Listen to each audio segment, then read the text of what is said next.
Hello. Today I would like to talk to you about empathy and how it can add value to your projects when used as a tool in design. My name is Asia Grzybowska. I am an architect. I work for Powell Tak Associates. I am also a founder of Mycelium Studio, which I set up as a platform for collaboration and experimental workshops that support architects and other designers. We run empathy workshops and empathy tools, which help people practice empathy and apply it in their work.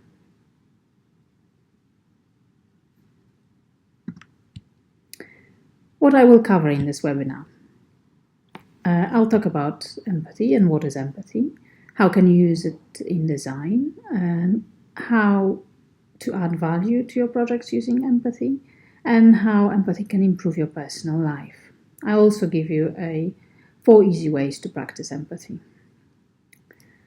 But what is empathy? It's often confused with sympathy. But while sympathy means to understand other people's feelings, empathy means to go much deeper. It's the ability to understand what other people's needs are. It's ability to imagine how they might feel or think.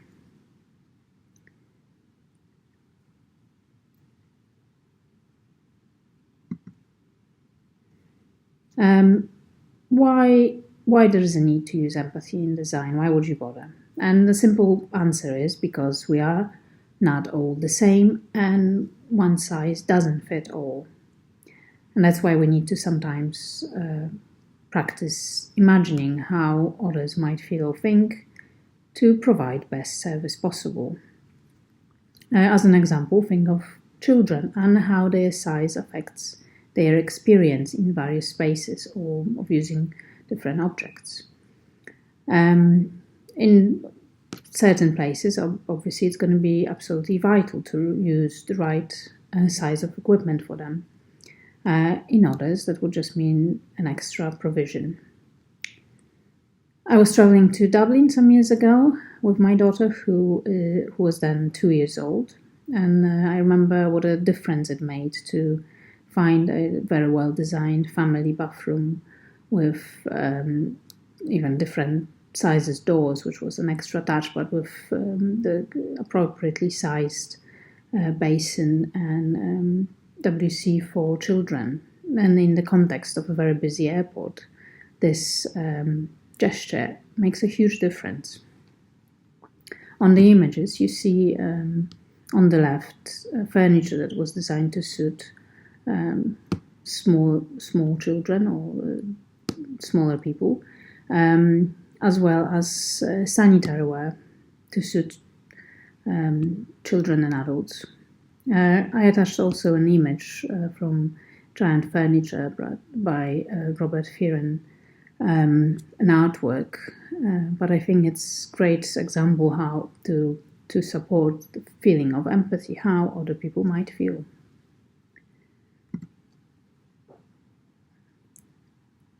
I will be talking about 3 ways to use empathy as a tool in design, and I divide it into 3 groups, one being direct, one research-based, and one empirical.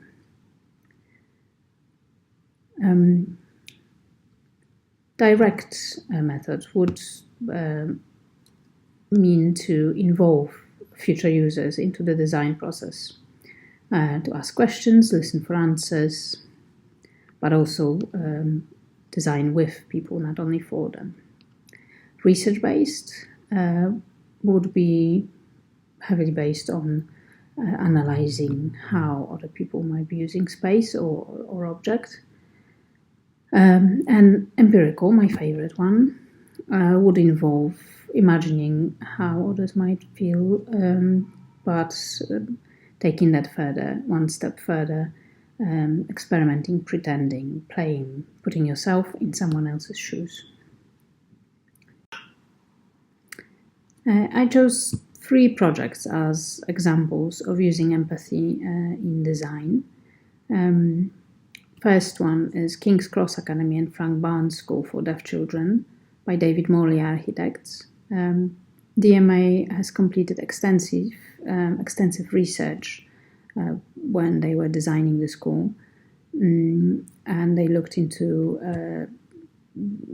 design for the deaf in the educational context. They also included children and teachers, so all the users were involved in the design process, as well as using help of consultants. The result, key elements included things like curved walls, staircase would be always very generous and linear, glazed walls. All these support deaf people who might want to walk and carry a sign conversation, and help children to move around buildings safely. We must remember deaf people would not rely on acoustic clues when moving around buildings, so these elements like curved walls or glazing help them move around. When going around a corner in the traditional corridor, you might find that somebody else is coming from the opposite direction. For deaf people, there's no clue because you would hear footsteps.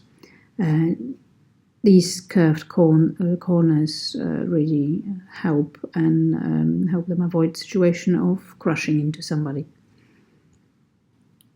The second image is the Olympic Park in London. The efforts went into the design to manage level differences, and for Arup, amongst other designers as well. The ambition was to design the most accessible park ever, and I think they succeeded very well. With the challenging levels, they still managed to provide fantastic park that can be freely used by users with all accessibility requirements. The third project is the Women's Centre in Senegal by Holman Reuter Sandman Architects. And it's also an excellent example of using empathy in design, on one level, research-based as well as direct. Community and the women that the centre was designed for took part in the design process. Architects also spent some time living in the place where the centre was going to be built, to find out how the community operates. I couldn't talk about empathy in design without mentioning Dr. Patricia Moore, who is referred to as a mother of empathy. She's a gerontologist and a designer, and she is famous for traveling across USA and Canada, disguised as an 80-year-old woman. She's done it in between 1979 and 1982. And she did it. She was the first woman in a group of designers, industrial designers, and she faced the gender inequality, as well as understood that there was no appetite to design for elderly. She came from a house where she grew up with her grandparents and had the understanding for the difficulties they faced. So she wanted to do something about the situation. With the help of a makeup artist, she disguised herself as an 80-year-old woman and been traveling for 3 years. It might be quite extreme to do it for 3 years, but what a fantastic thing to do. There are other ways you can achieve this self-experience of an old age before you actually get there yourself. And one way is to use old age simulation suits. These were used for over 20 years now, and most used with product design and companies like Siemens. On the image here, I show you one Japanese suit. The other one is German. Both suits are currently used a lot. There are about 20 different suits around the world, all used by different companies. And what they do is simulate signs of normal aging. So you put weights on that make your muscles feel weaker. You have goggles that simulate normal aging effects, as well as earmuffs and gloves that reduce the tactile sensibility. All sorts of straps simulate reduction in joint movement. The experience is very interesting, and this is what we also do at Mycelium Studio, where we run workshops to help designers understand how elderly people might feel, or the ones using pushchairs or wheelchairs, as seen on the image. I think it's an amazing thing to experience something yourself 40 years earlier. And I think why it is important is because if you do it now, you have a chance to actually do something about designing for a larger spectrum of users. Another image also shows one of the workshops with a wheelchair, as well as Robert McAlpine 150th birthday, at which I had a chance to try wheelchair basketball. Another example of going one step further to experience how other people might feel is prosthetic leg simulation, here used with ski boots. The prosthetic legs are attached to the bottom to simulate how it feels to have a prosthetic leg. Another interesting example of making that extra step to empathize with others using props could be Empathy Belly, which simulates last term of pregnancy, weighs about 33 pounds, which is the average weight of a full-term baby, and is designed in such a way that it causes abdominal distension and puts pressure on stomach, lungs, and bladder. Plus, it's heavy, so the posture changes to simulate what women go through during the pregnancy. 3 men pictured on the image here agreed to wear the pregnancy belly for a whole month. And their feedback was quite interesting. They said they hardly slept. They found difficult to even plug things into sockets or pick up pens, fasten shoelaces. Even the little activities like this can be challenging with the empathy belly, or real pregnancy. So why would you do it? Why would you go that extra mile and try props on and imagine you someone else? I think it's all about turning the focus on future users and their experience and turning away from the designers. And if you need further reasons, you could think about how the population is aging. We also have very different groups. It's not all about the physically able 20 few years old male who's fit and able. The society has different groups. We age, we get pregnant, we get old, we might break legs. So our ability changes. So we're not just one model, if you may say that. And it is important to keep the user in mind throughout the process of designing or creating something. It's about being aware of users' needs. And what makes a real difference is when that user is really happy with either the product or the building. It means that they come back. It means success for your projects. And there's also revenue that follows. And if you think about, you could look at tourist market, there were 140 billion euros a year are lost because countries have not got that background for people with different access needs. Or you might think about people that move away from websites when they shop around. If the website is not easily accessible, about 70% would click away, and even if it means that they pay more for a product. But I think it's all about focusing on the user and providing the best experience they can have, whether it's digital design or a building.